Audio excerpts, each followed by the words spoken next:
Most dog owners walk into the pet food aisle and feel instantly overwhelmed. Bags in every color, shiny labels shouting premium, natural, holistic, and a dozen other buzzwords. But what do they actually mean? Today, I'm going to teach you how to read a dog food label like a pro, so you can make smarter choices for your dog's health and never get fooled by clever marketing again. Let's start with the ingredient list.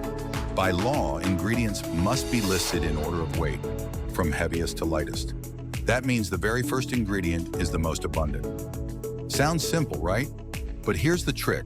Companies know you're looking for meat in the top spot, so they'll list something like chicken or beef first. The problem? Fresh meats are mostly water. Once cooked down, their protein contribution shrinks dramatically. Meanwhile, multiple plant fillers like corn, peas, and rice might appear later in the list. But when combined, they can outweigh the actual meat. That's called ingredient splitting, and it's one of the most common label tricks. Next, let's talk about meat meals and byproducts. Many people see chicken meal and think it's bad compared to chicken. But here's the truth. Chicken meal is simply rendered dehydrated chicken. That means it's a concentrated protein source with far less water. In fact, a food with chicken meal as its first ingredient might have more actual protein than one that lists fresh chicken. On the other hand, vague terms like meat meal or animal byproduct meal should raise red flags. They don't specify which animal, and that lack of transparency is not a good sign. Now look for named fats and oils. Chicken fat or salmon oil are fine. They provide essential fatty acids that support your dog's skin, coat, and brain health. But if you see something generic like animal fat or vegetable oil, it's too vague. That could mean low-quality sources. Then there's the guaranteed analysis box. This lists crude protein, crude fat, crude fiber, and moisture. But here's the catch. Those percentages are based on weight as fed, meaning with all the water included. To really compare foods, especially dry versus canned, you need to calculate dry matter basis. That way, you're looking at the nutrient content minus the water. For example, a canned food might say 10% protein, which sounds low compared to a kibble at 25%. But once you remove the water, that canned food may actually be richer in protein. It takes a little math, but it's the only way to compare fairly.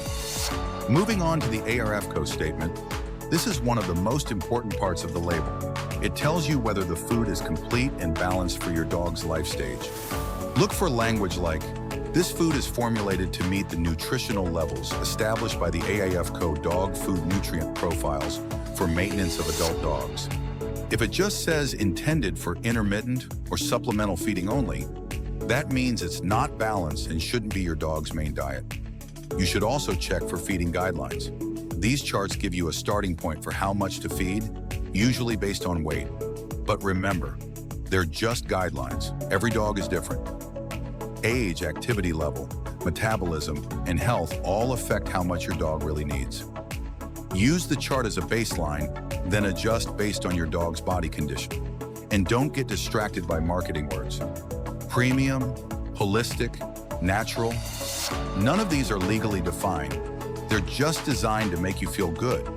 Even grain-free doesn't necessarily mean better. In fact, some grain-free foods rely heavily on peas and lentils, which may cause digestive issues or even heart concerns if not formulated correctly.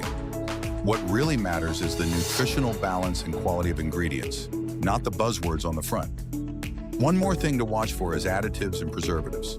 Natural preservatives like mixed tocopherols, a form of vitamin E, or rosemary extract are fine. But if you see things like BHA, BHT, or ethoxyquin, those are artificial preservatives that many owners prefer to avoid. So let's recap. Always read the ingredient list beyond the first item. Watch out for ingredient splitting. Understand that chicken meal or fish meal can be higher in protein than fresh meat. Look for named fats and oils, not vague terms. Use dry matter basis to compare nutrient percentages. Check for the AAFCO statement to confirm the food is complete and balanced. Treat feeding charts as starting points, not hard rules. Ignore marketing buzzwords and focus on what the label legally guarantees. Once you start reading labels this way, you'll see dog food in a completely different light. You'll spot the tricks, you'll know what's real, and you'll be able to choose a diet based on facts, not fancy packaging. And that means your dog gets the nutrition they truly deserve.